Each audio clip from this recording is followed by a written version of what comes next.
Hello and welcome to the GDI Lab in the UW Stout Library. Today we are going to look at getting the vintage games started on this station with the Sega Genesis, the Coleco Vision, the Nintendo Entertainment System, and the Atari 2600.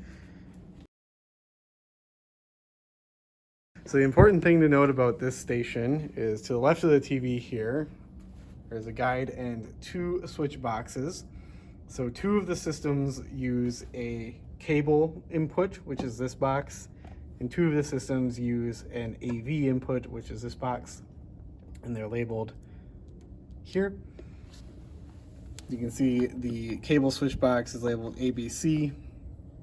The AV one is numbered corresponding to the numbers and letters here. So that's an important thing to note because this one requires a little extra setup depending on which system you're using.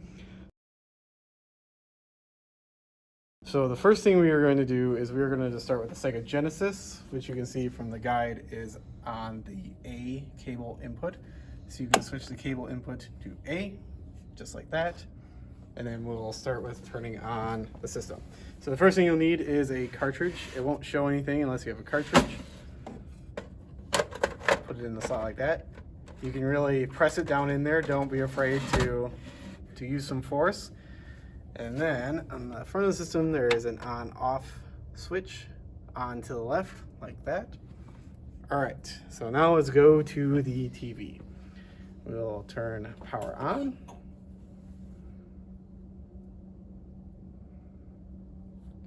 And it's already showing up.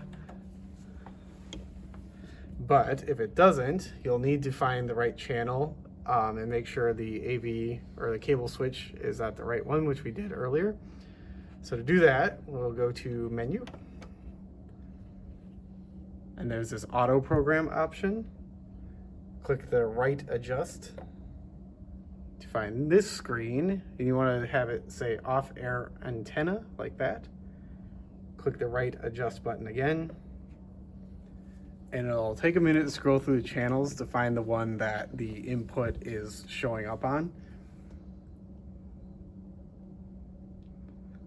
It should be channel 3, but if you have trouble finding the channel, running the auto program on the off-air antenna will be sure to find it. Yep, one channel found. You can see channel 3. And the game has already appeared because we have the cartridge in the console ready to go.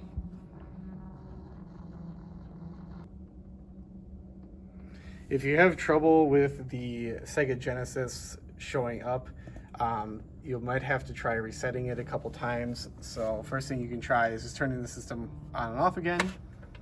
You can tell the system is on when the little red light is on there. There is also a reset button, which when the system is on, will reset the game.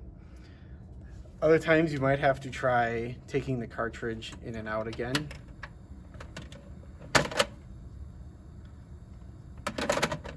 And really press it down. Sometimes it's not pressed down all the way. Turn it back on. Try it a couple times. Sometimes it just takes a few restarts.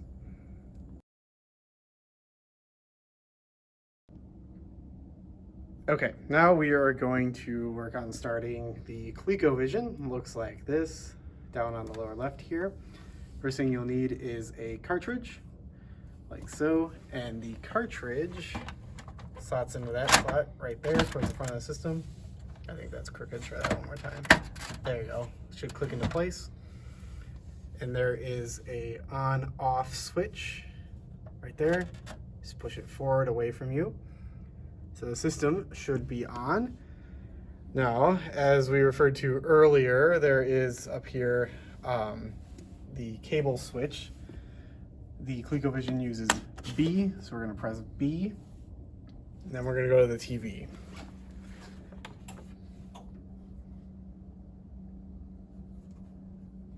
TV on. And it looks like it is on the right input, should be channel 3. If you need to find the channel again, you can refer to the auto program process we did earlier in the video.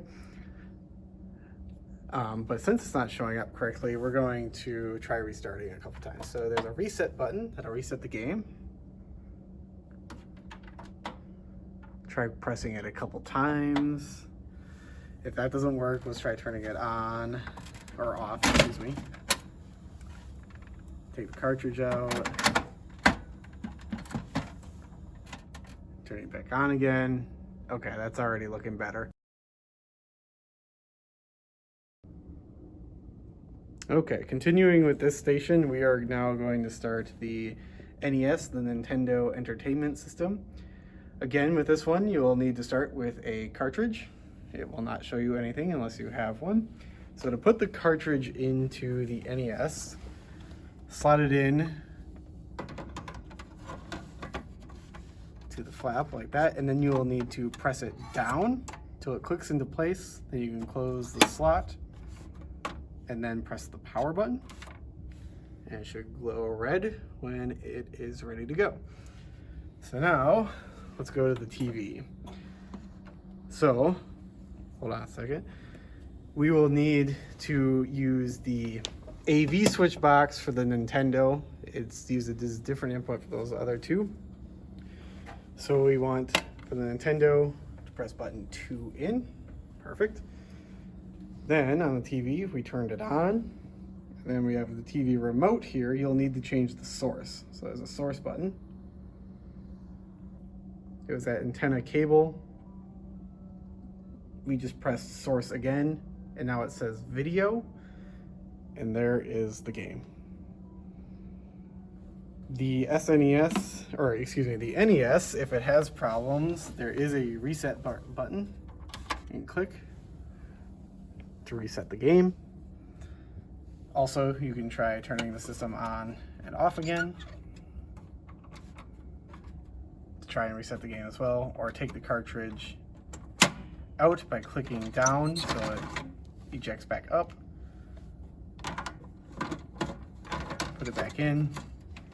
If a game's not showing up, make sure you have it pressed down like that. It won't show up unless it's in that pressed down position.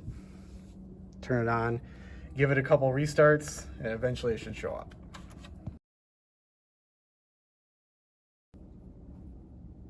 Okay, now we are going to look at starting the Atari 2600. Looks like this. Again, you will need a cartridge before it shows anything. So we'll insert the cartridge to the middle of the system with the artwork facing away from yourself. Like that. Clicks into place. The power button is on the left there. Just switch it up to the on position. We'll turn the TV on.